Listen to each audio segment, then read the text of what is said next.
Hello, this is Microphone Media. Please like, subscribe, and share. Thank you. سلام تعينا هذا اللي دحان دوعيلكم دحان دعاديركم ملا علم زلهم سمعتنا سلام ناخاتكم يخون ازي مايكروفون ميديا ين مايكروفون ميديا حدش سخونكم كعامن قاعد احنا مساخم نالنا ناي كل شيء عبد مستي ناي زفيت سبنا اكال كوينكم كتقصلوا سبسكرايب زي جوركم سبسكرايب قبروا لايكن شيرن غيركم نقص سمعوا بخبرن عندمكم لايك قبروا سمعتي اقداس زخونه وقت ينازلنا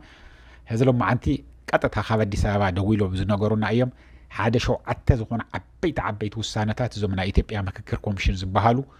ዘውፅዎም ኣለው ዝተረጋገፀ እዩ ናብ ኣፍቲ ኣኼባ ዝነበሩ ካብ ዓፋር ክልል ዝኸዱ እውን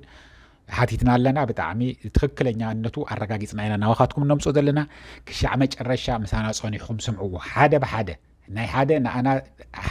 ሓደ ካብ ሓደ ይበልፅን ከም ዘሎ ትሕገ መንግስቲ ዳርጋ ፍሪስዎ ዝበሃል እዩ ንቱ ህዚ بتو فيدريشن تأساسيران زلوا بتو هز زلوا كونستيوشن زي أسرع زتبهالا خلن زي يفرسوه عمسيلهم يفرسوه ام زلوا حدا بحدا خلنا نقرأكم يخشع متعرش عم سايس انحو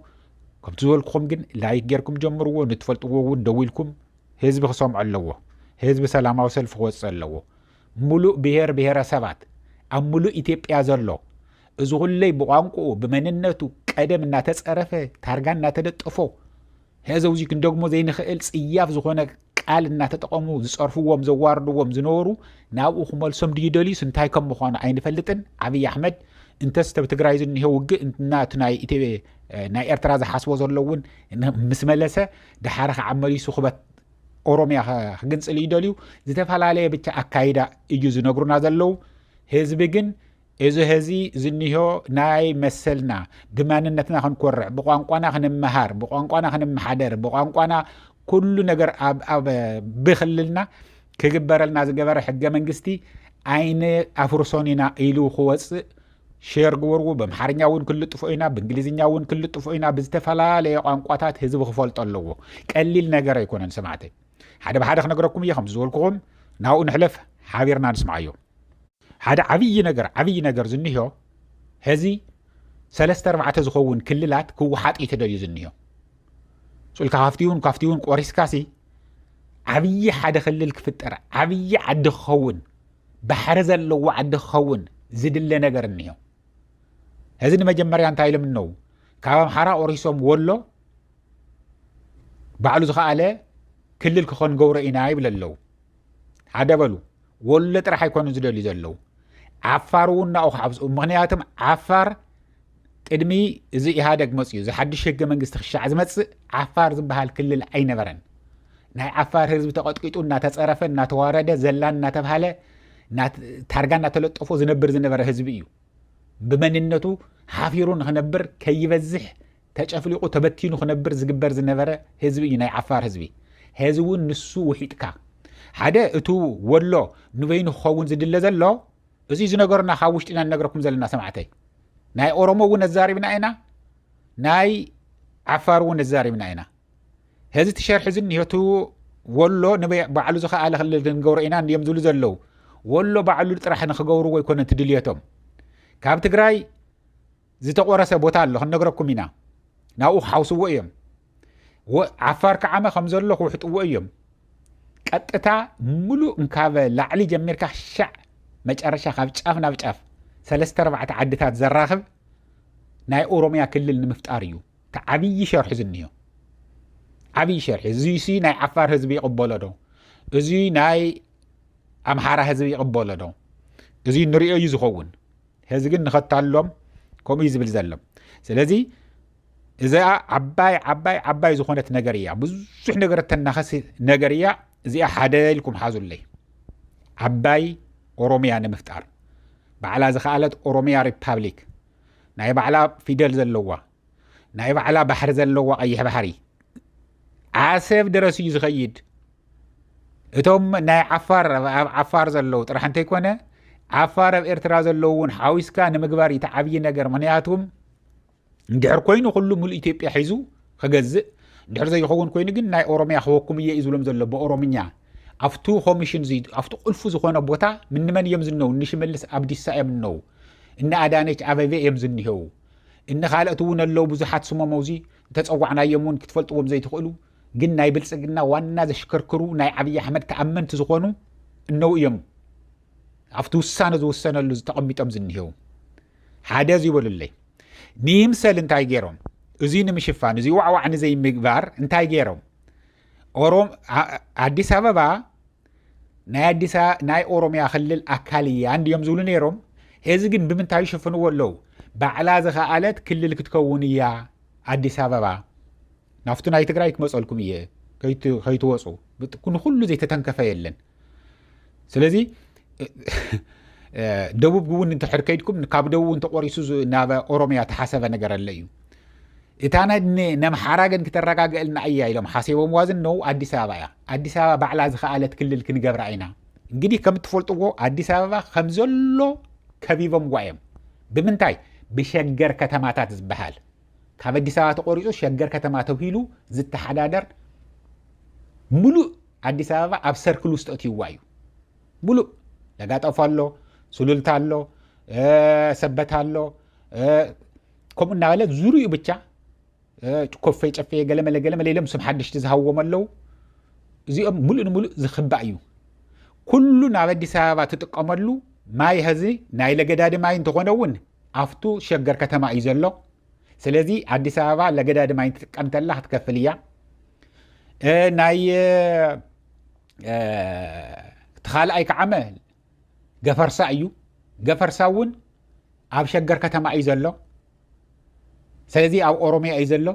ኩሉ ናብ ኣዲስ ኣበባ ዝኣቱም ዝወፅም ብኦሮሚያ ሓሊፉ እዩ ዝኣቱ ስለዚ ኢሬሌቫንት ክንገብራ ኢና ድብልጽግ ዝዓቢ እንተኮይኑ እውን እቲ ሸገር ከተማ ዝበሃል እዩ እምበር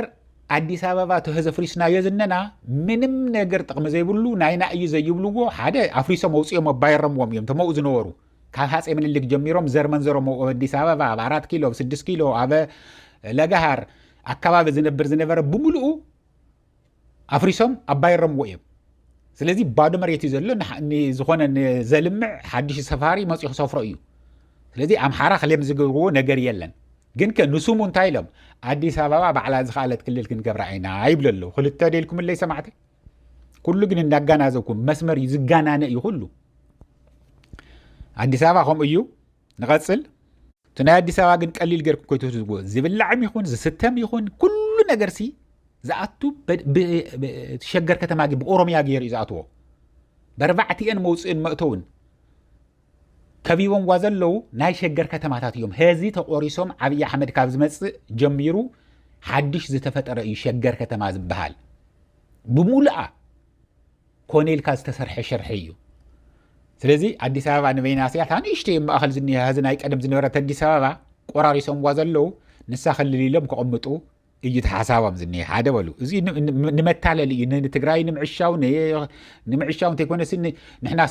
ትግራይ ጥራሕ ኣይኮነት እንተበደለት ወይ ከዓ ዓፋር ጥራሕ ኣይኮነ እንተበደለ ወይ ከዓ ሃዲያ ጥራሕ ኣይኮነ እንተበደለ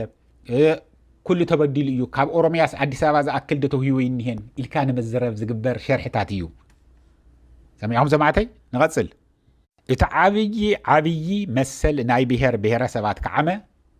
አንቀጽ 39 እዩ አንቀጽ 39 ኣየድልን ክላዓል ኣለዎ እዚ ንምግንጻል ዝደፋፍእ ነገር እዩ ናይ ኢትዮጵያ ሓድነት ጠንኪሩ ንክቕጽል ዝድል ድሕር ኮይኑ አንቀጽ 39 ዝበሃል እስከ መገንጠል ዝብል ባዕልኻ ንምምትሕደዳር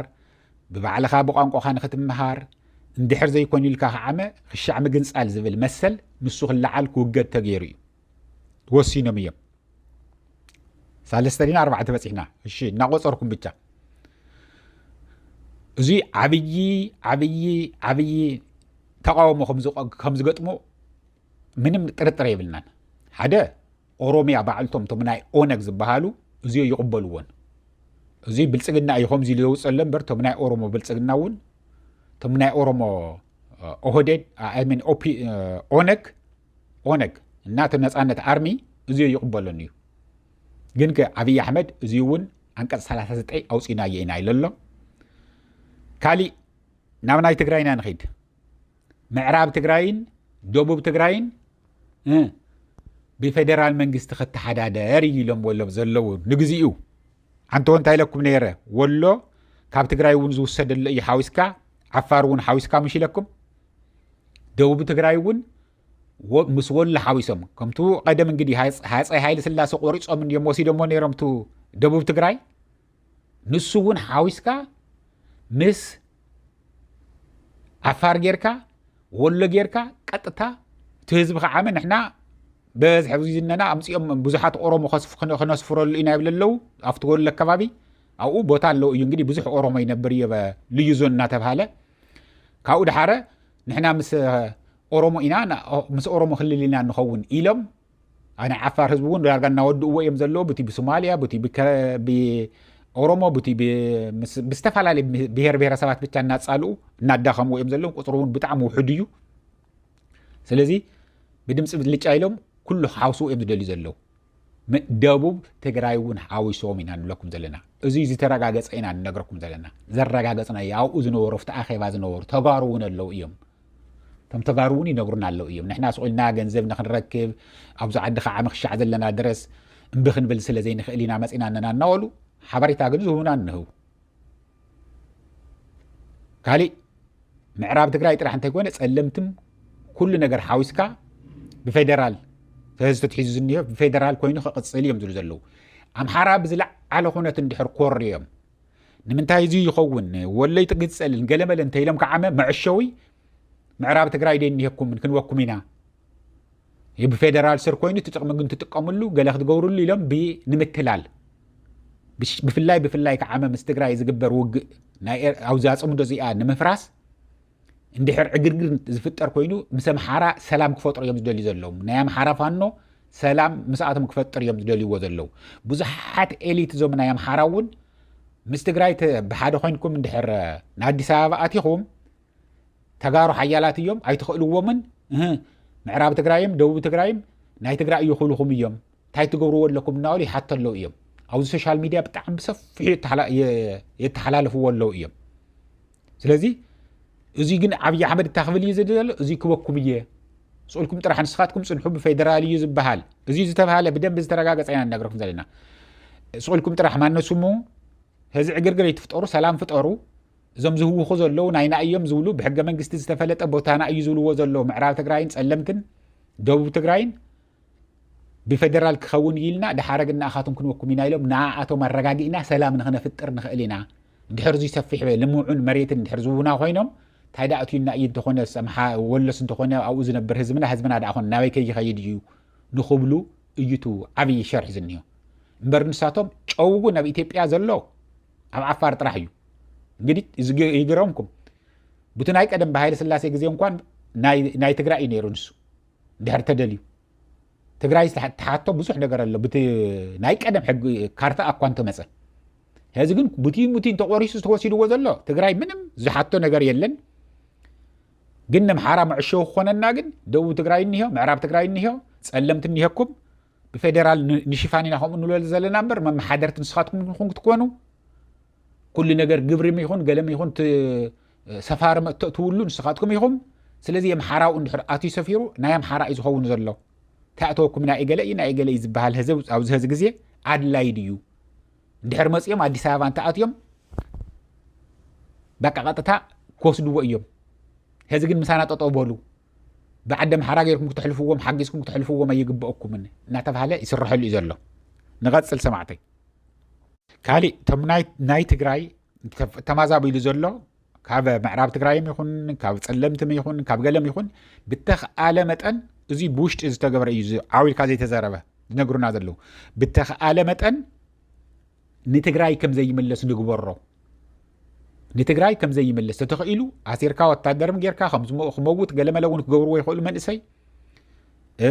እዞም ንብሮ ቤተሰብ ዘለዎም ከዓመ ደለዮ ኣዲስ ኣበባ ደለዮ ኣብ ኦሮምያ ዘለዎም ኦሮምያ ኣብ ኣምሓራ ዘለዎም ኣምሓራ ኡ ኮይኖም በቃ ከም ዘይምለሱ ንግበሮም ዝምለሱሉ ቦታ ክህሉ ይብሉን ገዝኦም ተወሲዱ እዩ ንብረቶም ኩሉ ዓንዩ እዩ ናተ እዩ ዝብልዎ ዑና እኳ ይብሎምን ስለዚ ከይምለሱ ጌርና ኣብዚ ክቐር የለዎም ኣብዚ እንተቐርዮም ከምቱ ናይ ኣዲስ ኣበባ ህዝቢ እንታይ ኢኻ እንትበልካዩ ኣዲስ ኣበባ እየ ኣነ ኣዲስ ኣበባ እየ ዘርአ የብለይን ዝብል ንሳቶም እውን ከምኡ ክንገብሮም ንኽእል ኢና ቁፅሮም ብጣዕሚ ክነማናምኖ ንኽእል ኢና ኢሎም ብጣዕሚ ብብዙሕ ተዘራሪቦም ኣለኹም ዘለዉ ዓብዪ ፀላእ ናይ ኩልና ስኒሆ ህወሓት ዝበሃል ምስ ብኤርትራ ኮይኑ መፂኹ ምስ ሱዳን ኮይኑ ክወረና ይመጽእ ዘሎ ከጥፉና እዮም ዞም ተጋሩ እዚኦም ትግርኛ ተዛረብቲ ኣብ ኤርትራ ዘለዉ ኣምሓራ ዘለዎም ብሓደ ኮይኖም ክልቲኦም ብሓደ ተዝኾኑ ስታይ ኮን ይሕጠና ነይሩ እናበል ዝዛረብዎ ዝነበሩ ሕዚ ክልቲኦም ብሓደ ኮይኖም እነው እንታይ እዩ ክሕጠና እዚኣቶም ክነጥፍኦም ግን ክንሓብር ኣለና እዚኦም ዝብሉ ዘሎ ሰማዕተይ እዚ እናዋልኩ እንግዲህ እናተኸታተልና እንታይ ከም ዝግበር ዘሎ ናባኻትኩም ክነምፅኢና እዚ ግን ሼር ግበርዎ ላይክ ግበርዎ እናዋልኩ ንህዘው ዝኣህለና ክሻዕ ዝቕፅል ግዜ ሰላም ድሓን ወዓል ድሓን ሕደሩ ቻው